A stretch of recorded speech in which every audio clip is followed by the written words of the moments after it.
Hi and welcome to the new video. In this video, I will be discussing about relay timing and the classification of relays based on relay timing. So, what is relay timing?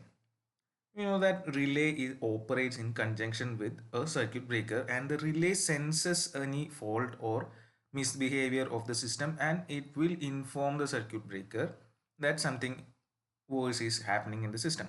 So it is an important characteristics of a relay is its time of operation. And by the time of operation, it is meant the length of time from the instant when the actuating element is energized to the instant when the relay contacts are closed. Okay, നമുക്കൊരു relay sense ചെയ്ത് circuit ബ്രേക്കറിനെ അറിയിക്കുകയാണ് വേണ്ടത്. അപ്പോൾ sense ചെയ്തിട്ട് എത്ര നേരം എടുക്കുന്നു അതിൻ്റെ കോണ്ടാക്ട്സ് ക്ലോസ് ചെയ്യാൻ. ആ കോണ്ടാക്ട് ക്ലോസ് ചെയ്യുക എന്ന് പറയുന്നതാണ് സർക്യൂട്ട് ബ്രേക്കറിലേക്ക് എത്തുന്ന അർത്ഥം. കാരണം ആ കോണ്ടാക്ട് ക്ലോസ് ചെയ്യുന്നതോട് കൂടിയിട്ട് അവിടുത്തെ സർക്യൂട്ട് ബ്രേക്കറിൻ്റെ ട്രിപ്പിംഗ് സർക്യൂട്ടാണ് ക്ലോസ്ഡ് ആവുന്നത് അല്ലേ, ട്രിപ്പിംഗ് കോയിൽ എനർജൈസ് ആണ് ചെയ്യുന്നത്. അപ്പോൾ ഈ ഒരു ഗ്യാപ്പിലെ ഈ ഒരു ടൈം ഗ്യാപ്പിനെയാണ് നമ്മൾ ടൈം ഓഫ് ഓപ്പറേഷൻ എന്ന് പറയുന്നത്. ഇപ്പോൾ ഈ ടൈം ഓഫ് ഓപ്പറേഷൻ എന്ന് പറയുന്നത് നമുക്ക് ചില സമയത്ത് കൺട്രോൾ ചെയ്യേണ്ട കേസുകൾ വരാം. അതായത് എല്ലാ കറണ്ടിനും ഫോൾട്ട് കറണ്ട് എന്ന് പറഞ്ഞ ഒരു വാല്യൂ ഉണ്ടാവും. അതിൻ്റെ മേലെ പോയാലുള്ള എല്ലാ കറണ്ടും ഫോൾട്ട് കറണ്ടാണ്. അപ്പോൾ ഫോൾട്ട് കറണ്ട് പക്ഷേ സിവിയർ ആവും. ചില കേസിൽ സിവിയർ ആവും എന്ന് പറഞ്ഞു കഴിഞ്ഞാൽ ഇപ്പോൾ 100 ആംബിയർ ഫോൾ കറണ്ട് എന്നുള്ളത് ചിലപ്പോൾ ഒറ്റയടിക്ക് വരുന്നത് 200 ആംബിയർ ആയിരിക്കും. സോ 100ൻ്റെ ട്വൈസ് ആണ് വരുന്നത് 200. അപ്പോൾ അത് രണ്ടും തമ്മിലുള്ള ആ ഒരു എന്താ പറയുക, നമ്മളെ ഇൻസ്ട്രുമെൻസിൽ കൂടെ കടന്നു പോകുമ്പോൾ ഉണ്ടാകുന്ന എഫക്റ്റിന് ഭയങ്കര വ്യത്യാസം ഉണ്ടാകും. രണ്ടാമത്തെ 200 ആംബിയർ പോകുമ്പോഴേക്കും ചിലപ്പോൾ മൊത്തം ഒറ്റയടിക്ക് അടിച്ചു പോകും. അപ്പോൾ നമുക്ക് കറണ്ടിൻ്റെ സിവിയറിറ്റിക്ക് അനുസരിച്ച് ഈ ടൈം ചിലപ്പോൾ അഡ്ജസ്റ്റ് ചെയ്യേണ്ട ആവശ്യം വരും. സോ അതായത് കുറഞ്ഞ കറണ്ടിൽ പതുക്കെ ഓപ്പറേറ്റ് ചെയ്താൽ മതി. ഹൈ കറണ്ട് ആണെങ്കിൽ പെട്ടെന്ന് തന്നെ ട്രിപ്പ് ചെയ്യണം എന്നുള്ള രീതി. അപ്പോൾ ചിലപ്പോൾ എന്താ പറയുക, റിലേയുടെ ടൈമിങ്ങിന് ചെറിയ ഡിഫറൻസ് വരുത്തേണ്ടി വരും. അപ്പോൾ അതിനുവേണ്ടി നമ്മൾ മെക്കാനിക്കൽ ആക്സസറീസ് ഇതിൽ കൂടെ ആഡ് ചെയ്യും. ഈ ഒരു ബേസിൽ വേണമെങ്കിൽ നമുക്ക് ഈ റിലേനെ മെയിനായിട്ട് മൂന്നായിട്ട് ക്ലാസിഫൈ ചെയ്യാം.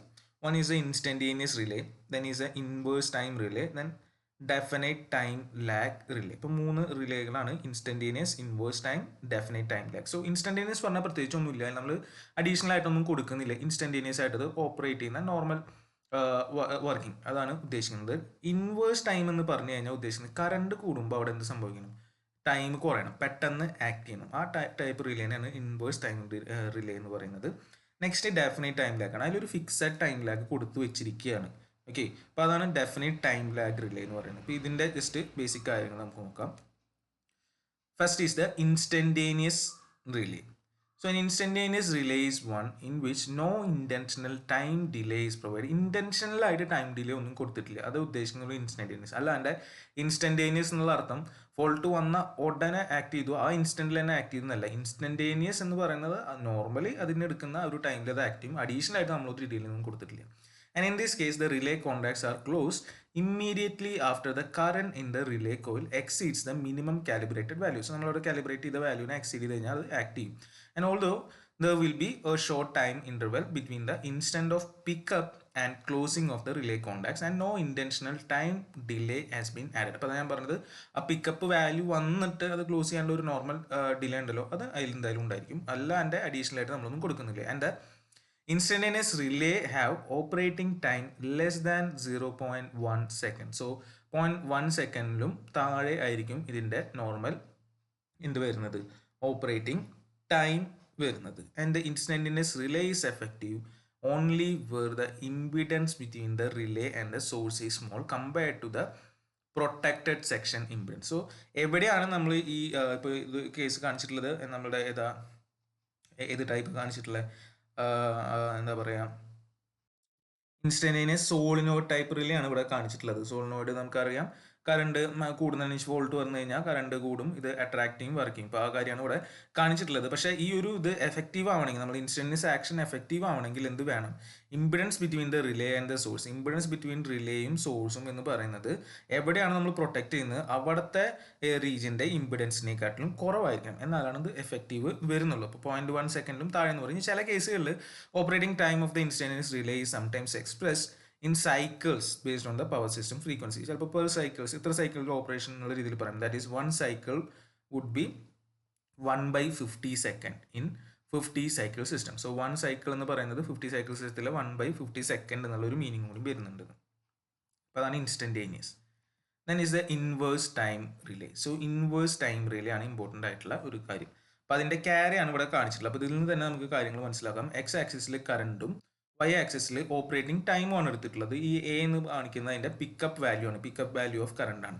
അപ്പോൾ ഇവിടെ നമുക്ക് ക്യാര കണ്ടു കഴിഞ്ഞാൽ അറിയാം എന്താ, ക്യാര സ്റ്റാർട്ട് ചെയ്യുന്നത് പിക്കപ്പിൽ നിന്നാണ് സ്റ്റാർട്ട് ചെയ്യുന്നുള്ളൂ. പിക്കപ്പിൽ നിന്ന് സ്റ്റാർട്ട് ചെയ്ത് ഇങ്ങനെ ഒരു റെക്ടാങ്കുലർ ഹൈപ്പർബോളാണ്. റെക്ടാങ്കുലർ ഹൈപ്പർബോള എന്ന് പറഞ്ഞാൽ നമുക്കറിയാം റിലേഷൻ ഇൻവേഴ്സ് റിലേഷൻ ആണ്. അതായത് operating time is inversely proportional to current or operating time proportional to 1/current. അപ്പം അതിൻ്റെ അർത്ഥം എന്താ, ഇത് കണ്ടു കഴിഞ്ഞാൽ നമുക്കറിയാം ഈ എയുടെ ഇപ്പുറത്തേക്ക് ഒന്നുമില്ല. അപ്പോൾ അതിൻ്റെ അർത്ഥം ലോവർ വാല്യൂസ് പിക്കപ്പ് വാല്യൂ വരാൻ്റെ അത് വർക്ക് ചെയ്യില്ല, അത്ര ഉദ്ദേശിക്കുന്നുള്ളൂ. ഒരു റിലേ വർക്ക് ചെയ്യേണ്ട ആവശ്യമില്ലല്ലോ. അപ്പോൾ പിക്കപ്പ് വാല്യൂ വന്നു കഴിഞ്ഞാൽ ഇത് നോർമൽ ആ പിക്കപ്പ് വാല്യൂവിലുള്ള എടുക്കുന്ന ടൈമാണ്. ഇത്രയും ടൈം എടുക്കും. പക്ഷേ ഇതൊരു 10 മില്ലി സെക്കൻഡ് എന്ന് വേണമെങ്കിൽ വിചാരിക്കുകയാണെങ്കിൽ, അല്ലെങ്കിൽ 10 സെക്കൻഡ് എന്തായാലും ആ ഇതാണ് എടുക്കുന്നത്. ഇനിയിപ്പോൾ കറണ്ട് കൂടുന്തോറും എന്താണ്, ഇത് താഴേക്ക് വരികയാണ്. അതിൻ്റെ അർത്ഥം കറണ്ട് കൂടുക അല്ലെങ്കിൽ സിവിയറിറ്റി കൂടുക, ഇതാണ് കറണ്ട് കൂടുക. അതിൻ്റെ അർത്ഥം ടൈം കുറയും. ഇപ്പോൾ ഇൻവേഴ്സ് ആയിട്ടാണ് വർക്ക് ചെയ്യുന്നത്. ടൈം കറണ്ട് കൂടുമ്പോൾ ടൈം കുറയും ഓപ്പറേറ്റിംഗ്, അത്രേ വരുന്നുള്ളൂ. അപ്പോൾ അതിനെയാണ് ഇൻവേഴ്സ് ടൈം റിലേ എന്ന് പറയുന്നത്. അപ്പോൾ അതിന് വേണ്ടിയിട്ട് അഡീഷണൽ ആയിട്ട് അതിൽ ഫീച്ചേഴ്സും കാര്യങ്ങളൊക്കെ കൊടുത്തിട്ടുണ്ടായിരിക്കും. So an inverse time relay is one in which the operating time is approximately inversely proportional to the magnitude of the actuating quantity, which is the current in this case. And at values of current less than the pickup value, the relay never operates, and you can see it from the graph. And at higher values, the time of operation of the relay decreases steadily with increase of current. So for higher values of current, the time of operation gradually decreases. The inverse time delay can be achieved by associating mechanical accessories with the relays. അപ്പോൾ additional ആയിട്ട് നമ്മളിതിൽ എന്ത് കൂടുന്നു വെക്കേണ്ടി വരും, mechanical accessories വെച്ചിട്ടാണ് ഈ inverse time ഒപ്പിക്കുന്നത് അതിൽ. So in an induction relay, നമ്മൾ നേരത്തെ പറഞ്ഞ ഇൻഡക്ഷൻ റിലേയിൽ the inverse time delay can be achieved by positioning a permanent magnet which is called the drag magnet in such a way that the relay disc cuts the flux between the poles of the magnet. ഇപ്പോൾ ഒരു drag magnet കൂടി വെക്കും, അതിൻ്റെ ഫ്ലക്സിൻ്റെയും കൂടിയും cut ചെയ്യുന്ന രീതിയിലാണ് അവിടെ നമ്മുടെ ഡിസ്ക് ഉണ്ടായിരിക്കുക. So when the disc moves the current setup in it produce a drag on the disc which slows its motion. അപ്പോൾ അതിൽ ആ ഒരു കറണ്ടിൻ്റെ ബേസിൽ അതിനെ മോഷൻ സ്ലോ ചെയ്യുന്ന രീതിയിൽ ഒരു ഡ്രാഗ് ഫോഴ്സും കൂടി അവിടെ ഉണ്ടായിരിക്കും. ഓക്കെ, പിന്നെ അതാണ് ഒരു കേസ്, അതിൻ്റെ ബേസിലാണ് അവിടുത്തെ ടൈം കൺട്രോൾ ചെയ്യുന്നത്. പിന്നത്തെ കേസ് എന്ന് പറഞ്ഞു കഴിഞ്ഞാൽ other type of relays, the inverse time delay can be introduced by oil dashboard or a time limit fuse. ഇപ്പോൾ രണ്ട് പോസിബിലിറ്റീസ് ആണുള്ളത്, ഒരു ഓയിൽ ഡാഷ്ബോർഡ് ഉപയോഗിക്കുക, പിന്നെ അതേപോലെ തന്നെ ടൈം ലിമിറ്റ് ഫ്യൂസ് ഉപയോഗിക്കുക. അപ്പോൾ ഓയിൽ ഡാഷ്ബോർഡ് എന്ന് പറഞ്ഞു കഴിഞ്ഞാൽ ഒന്നുമില്ല, ഒരു പിസ്റ്റൺ നമ്മുടെ ഇതിനെ ഇതിനായിട്ട് അറ്റാച്ച് ചെയ്തിട്ടുള്ള പ്ലങ്കറിനായിട്ട് അറ്റാച്ച് ചെയ്തിട്ടുള്ളത് എവിടെയാണ്, ഒരു ഡാഷ്ബോർഡിൽ കിടക്കുന്നുണ്ടാവും പിസ്റ്റൺ. അപ്പോൾ ഇതിൻ്റെ ഈ ഫ്ലൂയിഡ് ഫ്രിക്ഷനെ എഗെയിൻസ്റ്റ് വേണം മൂവ് ചെയ്യാൻ. അപ്പോൾ അതാണ് അവിടെ വരുന്നത്. So the piston in the oil dashboard attach the moving plunger slows it's upward motion. അല്ലേ, ഇതിലേക്ക് ഇടുന്നത് വലിയണം, മേലേക്ക് ഇത് മൂവ് ചെയ്യുമ്പോൾ ഇതിൻ്റെ ഉള്ളിൽ നിന്നാണ് പോകുന്നത്. അപ്പോൾ ഒരു ഫ്രിക്ഷൻ കാരണമുള്ള ഒരു ഒപ്പോസിഷൻ അവിടെ ഉണ്ടായിരിക്കും, fluid friction. And at a current value just equal to the pickup the plunger move slowly and time delay is at maximum. ഇപ്പോൾ കറണ്ട് കുറവാകുമ്പോൾ പതുക്കെ അത് പോകുള്ളൂ നമുക്കറിയാം. And at higher values of relay current the delay time is shorten due to greater pull of the plunger on the plunger. ഇപ്പോൾ plunger പെട്ടെന്ന് move ചെയ്യുന്നതുകൊണ്ട് higher value of കറണ്ടിൽ ഇത് പെട്ടെന്ന് മേലേക്ക് വരും. ലോവർ വാല്യൂ അല്ലെങ്കിൽ ആ പിക്കപ്പ് വാല്യൂയിൽ പതുക്കെ പോകുന്നുണ്ടെങ്കിൽ ഹയർ വാല്യൂ ഓഫ് കറണ്ട് പെട്ടെന്ന് അങ്ങോട്ട് മൂവ് ചെയ്യും. അങ്ങനെയാണ് അതിൻ്റെ ടൈം മാനേജ്മെന്റ് നടക്കുന്നത്, ഇൻവേഴ്സ് ടൈം വരുന്നത് അതിൽ. Okay, then the inverse time characteristic can also be obtained by connecting a time limit fuse in parallel with the trip coil terminals. ഇപ്പോൾ ഇത് അഡീഷണൽ രണ്ടാമത്തെ മെത്തേഡാണ്. ഇത് നമുക്ക് ട്രിപ്പ് കോയിൽ ഇതാണ്, അതിന് പാരലായിട്ട് എന്ത് കണക്ട് ചെയ്യുക, ഒരു ടൈം ലിമിറ്റ് ഫ്യൂസ് കണക്ട് ചെയ്യുക. സോ അതാണ് രണ്ടാമത്തെ മെത്തേഡ് പറയുന്നത്. ഇപ്പോൾ ഈ മെത്തേഡിൽ എങ്ങനെയാണ് വർക്ക് ചെയ്യാന്ന് വെച്ച് കഴിഞ്ഞാൽ, shunt path form by the time limit fuse is of negligible impedance as compared with relatively high impedance of the trip coil. ഇപ്പോൾ രണ്ട് പാരൽ പാത്തുകളാണ് എടുക്കുക, ട്രിപ്പ് കോയിൽ പാത്തും ഉണ്ട്, ടൈം ലിമിറ്റ് ഫ്യൂസിൻ്റെ പാത്തുണ്ട്. അപ്പോൾ ഇതിൻ്റെ ഇംപിഡൻസ് കുറവാണ്. അപ്പോൾ എന്ത് സംഭവിക്കും, നോർമൽ കേസിൽ കറണ്ട് കൂടുതൽ ഇത് കൂടെ പോകും, ഇതിൽ കൂടെ പോകുന്ന കറണ്ട് കുറവായിരിക്കും.